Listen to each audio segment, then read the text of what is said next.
तो हेलो बंधुरा welcome back to my channel. আমি এই মুহূর্তে দাঁড়িয়ে আছি চেমিয়া ব্রিজে।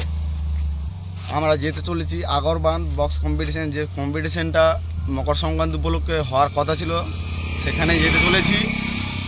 পার মিউজিক, মামনসা প্রো, গোস্বামী সাউন্ড যে কম্পিটিশনটা হতে চলেছে সেটা দেখতে যাচ্ছি। চলো দেখাই তোমাদের কেমন লাগে, সেটাগুলো কেমন রেডি হয়েছে, কেমন বেঁধেছে, কেমন বাজে, চলো তোমাদের দেখাই সেটাই।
তো বন্ধুরা, অনেক অপেক্ষার পর গোস্বামী সাউন্ড টেস্টিং করতে চলেছে।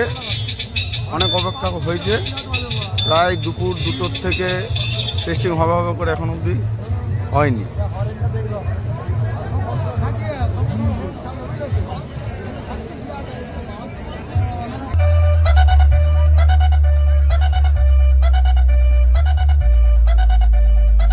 जैसा कि आप देख रहे हैं और सुन भी रहे हैं कि इस इलाके का सिर्फ एक ही बादशाह है और वो है Goswami sound is come back Shalboni से। हाँ तो लीजिए एक बार फिर से मैं हाजिर हूँ आप सभी के बीच अपने न्यू बीट के साथ रीमिक्स।